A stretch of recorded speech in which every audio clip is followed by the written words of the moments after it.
Le soir précédant l'épisode de Marie de Magdala avec le maître, alors que les disciples étaient apeurés, ils se sont retranchés dans une maison. Ils ont même veillé à fermer les portes de la maison, car ils craignaient les Juifs. Et nous pouvons voir ce récit dans l'évangile selon Jean, toujours le chapitre 20, le verset 19. Ils étaient tous dans un endroit bien précis. Le soir de ce jour, qui était le premier jour de la semaine, les portes du lieu où se trouvaient les disciples étaient fermées. Fermées pourquoi? Fermées à cause de la crainte qu'ils avaient des Juifs. Jésus vint, se présenta au milieu d'eux et leur dit: la paix soit avec vous. Pourquoi ces disciples avaient peur? Parce que leur assurance n'était plus.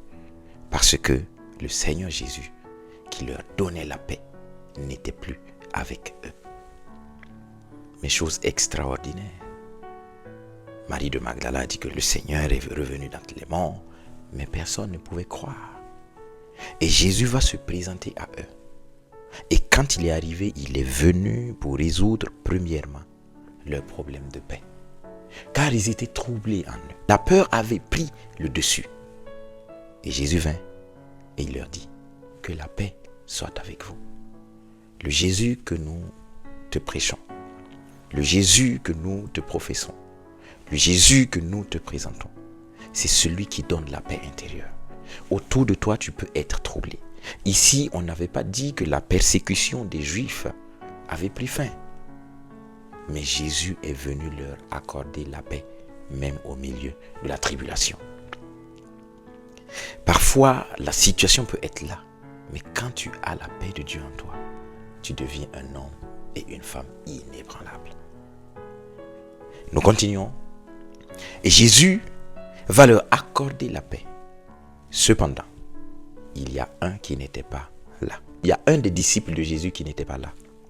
Et ce disciple, nous le nommons Thomas.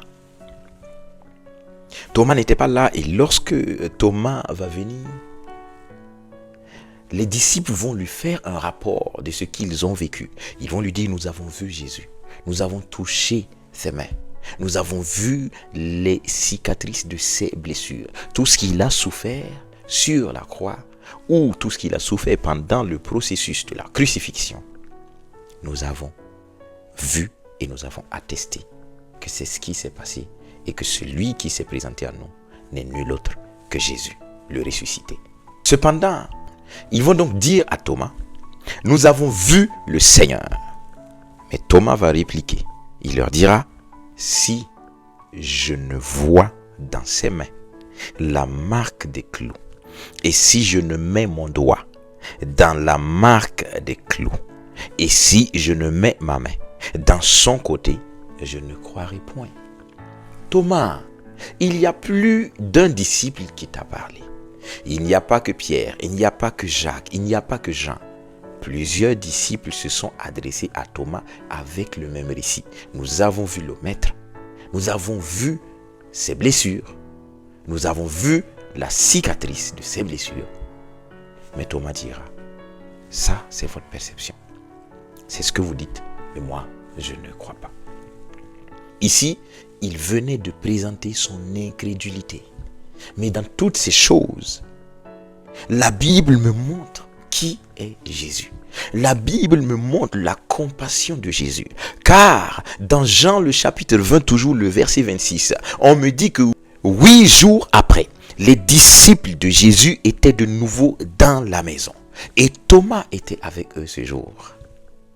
Jésus vint.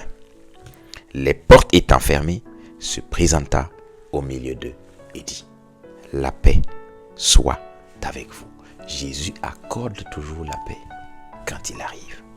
Là où est Jésus, il y a toujours la paix. Jésus vient, il leur dit: la paix soit avec vous. Et il va aller droit au but. Il va aller résoudre le problème de l'incrédulité. Et puis il dit à Thomas: avance ici ton doigt et regarde mes mains. avance aussi ta main et mets-la dans mon côté et ne sois pas incrédule, mais crois. À cette parole, Thomas répondit, mon Seigneur, mon Dieu, mon Seigneur, mon Dieu.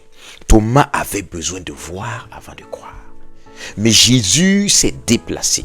Jésus a apparu au milieu d'eux pour Thomas principalement. Quand il est arrivé, comme d'accoutumé, il leur dit que la paix soit avec vous. Après avoir proclamé la paix sur ses disciples, il est allé directement sur Thomas.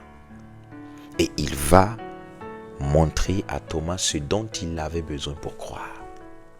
Parce que Jésus avait entendu ce que Thomas disait.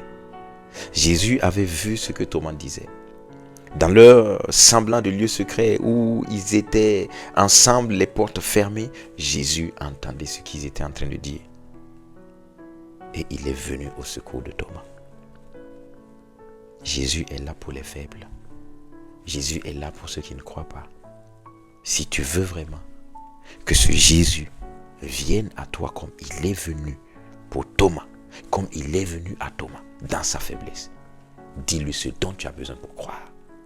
Dis à Jésus ce dont tu as besoin pour croire. Dis-lui simplement, Jésus, si tu veux que je croie en toi, montre-moi ceci ou montre-moi cela et tu verras que la paix qu'accorde Jésus te donne de t'attacher uniquement à lui afin que ta foi demeure inébranlable. En son nom. Amen.